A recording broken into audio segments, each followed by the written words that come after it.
looks like everyone's here. Now, before we begin, why don't we finish where we left off yesterday? There was an important decision to be made, yes?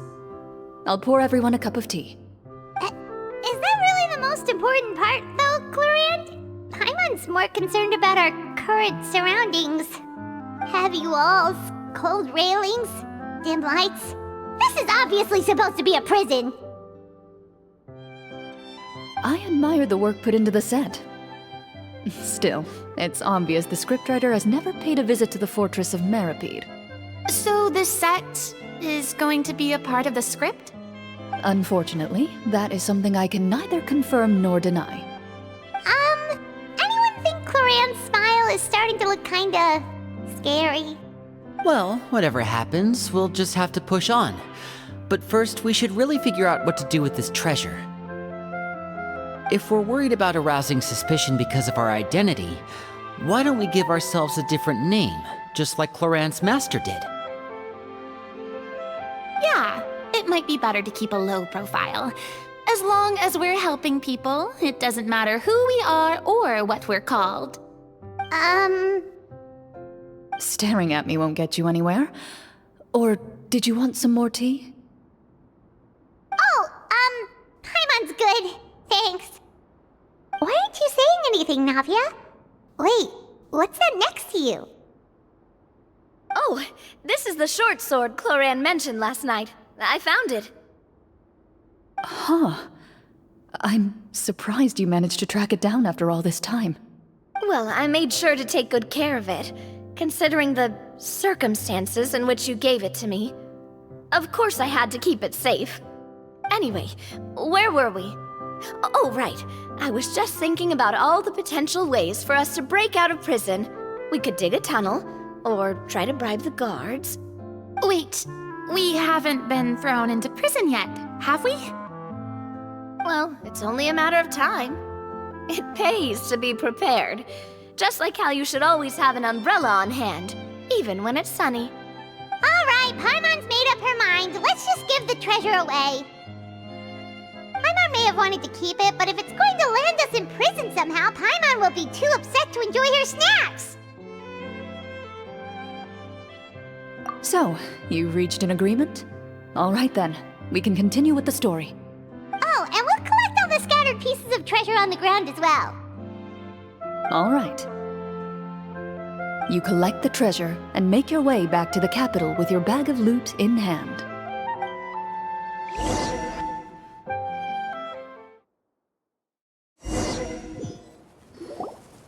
The city is still shrouded in a gloomy, oppressive atmosphere, but your spirits are surprisingly high. In places where sunlight struggles to reach, you generously share your wealth with the children, the elderly, and the poor in urgent need of help. Thank you, kind soul. The elderly woman's look of gratitude follows you as you walk away, her eyes never leaving your back until you move entirely out of sight. However, there's still quite a bit of Mora remaining. It appears you haven't made much progress. She's probably trying to tell us to speed this up. We need to hurry up so we can address the sorcerer problem. Should we go find that man again at the square? He seemed like a pretty responsible guy. I'm sure he knows the people here far better than us. Oh, good idea! Just as you start to make way to the square, intent on finding the man again, there's a voice.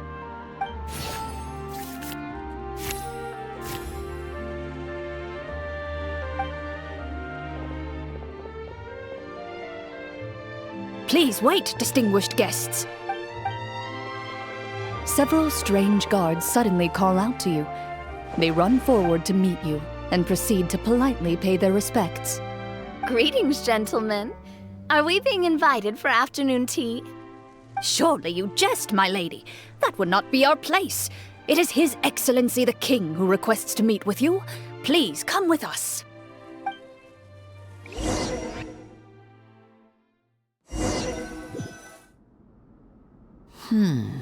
Do you think this could be a trap? Well, we have to investigate the court at some point, right? Meeting the king himself would be a fantastic opportunity to do that. I say we go for it. If something happens, we'll just turn the whole place upside down. That sounds a little intense. After a quick discussion, you nod to the guards and agree to follow. They lead you all the way to the audience hall of the palace. Gilded tables line both sides of the hall. The space itself is adorned with all manner of expensive antiques, glass shelves, and silver candlesticks. The items appear quite ordinary in size and dimension, yet their presence somehow makes the emptiness of the hall feel even more surreal and ominous. Wow, it's so luxurious! The elderly king, clad in a magnificent robe, sits upon the deep crimson throne before you. He wears above his head a majestic crown, with a gemstone the size of a bird's egg set right at the very front. As you observe it, you see a complex pattern of light reflect off its surface. They're here, Your Majesty. A man dressed in dark clothes, likely a minister, shields his mouth with his hands and bends down to whisper a few words to the king. After a moment, he lowers his hands and stands back up. His gaze shifts to fixate on your group, but he does not move from his place at the king's side. The king does not appear entirely aware of his surroundings. The man by his side, though. We should keep a close eye on him. The king remains still and says nothing. The minister is the one who speaks. Esteemed guests, allow me to thank you for coming to our faraway kingdom. Unfortunately, His Majesty the King finds himself quite exhausted from work. So please allow me, his Prime Minister, to welcome you in his stead. I've heard tell that your group, the Marechaussee Hunters, used your exceptional ability with the sword to repel the monsters near the capital. Such a great deed deserves to be rewarded. However, seeing that I was not fortunate enough to observe such a feat with my own eyes, you'll forgive me for seeking to verify the truth by speaking to you myself. Well, we've got nothing to hide. You brought us here to talk, right? So we'll just explain what happened.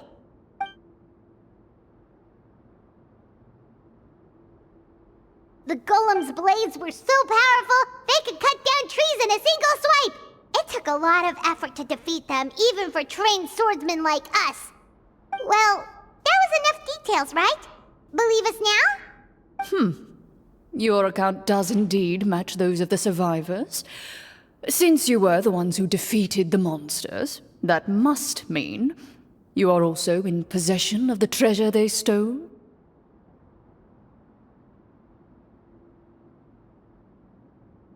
Well, we did take the treasure, but... How did he know about the treasure? Then I must ask that you return it at once. It belongs to the kingdom. Wait, but didn't you just say that our great deed deserved a reward? Shouldn't the treasure be considered a part of that? Yes, that was indeed what I said. But you seem to have forgotten a very important distinction. Only that which is freely given by the king can be considered a reward. Taking the rightful wealth of a kingdom without said permission, on the other hand, is a crime. But that's completely unreasonable! Yeah, that makes no sense! If it weren't for us, the treasure would still be buried underground somewhere! Maybe so, yet the fact remains. You tried to dispose of the treasure without reporting it to the court and without receiving permission, yes? What, no answer? Surely you're not insinuating that you, a group of legendary Marechaussee hunters, sought to take the treasure for yourselves? Well, what about the king? Is he just gonna let this guy talk for him the whole time? Clad in his magnificent robe, the king remains seated, with his hands resting on either side of the throne. His posture is rigid and unmoving. He stares forward with an empty look in his eyes, completely unmoved by the events before him. from the look of things. Could the Prime Minister be the evil sorcerer? Or could both the King and the Prime Minister have fallen under the evil sorcerer's control? I would like to observe the number of guards stationed in the hall. The guards in the palace appear fully armed, their expressions solemn. Sensing the tense atmosphere in the room, they stand at the ready, each with a hand placed upon the hilt of their sword, as if prepared to draw their weapons and surround you at a moment's notice. Well, there goes my plan to turn the whole place upside down, I guess. It appears we've been visited by nothing more than a group of ill-intentioned imposters. What a pity. Guards, take them away and throw them in the dungeons.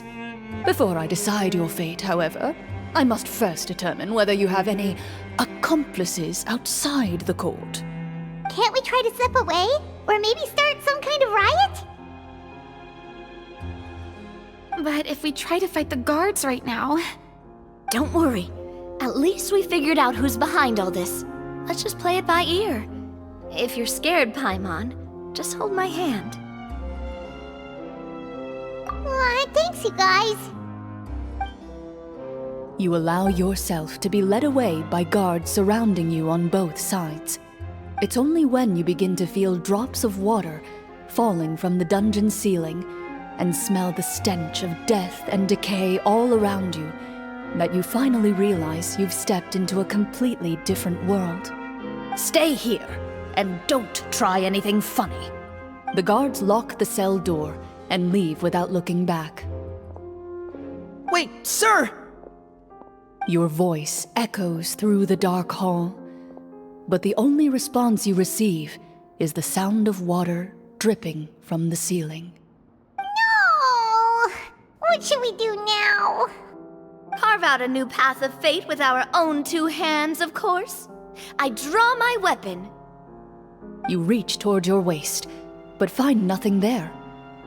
You now recall that your weapons were confiscated before the guards locked you in the cell. The bag of treasure along with them. What about that knife I hid in my boot?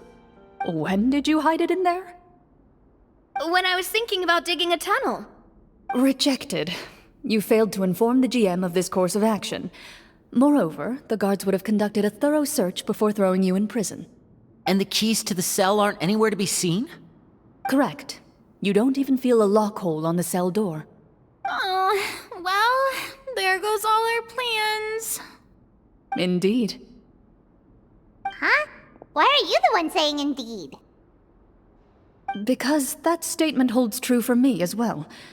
This is where the script ends. What? But that's a terrible ending! Generally speaking, this should be the point where the scriptwriter gives the players some kind of hint, or gives the GM some kind of code for how to move forward. I mean, maybe they just really wanted us to be immersed in the feeling of being in prison?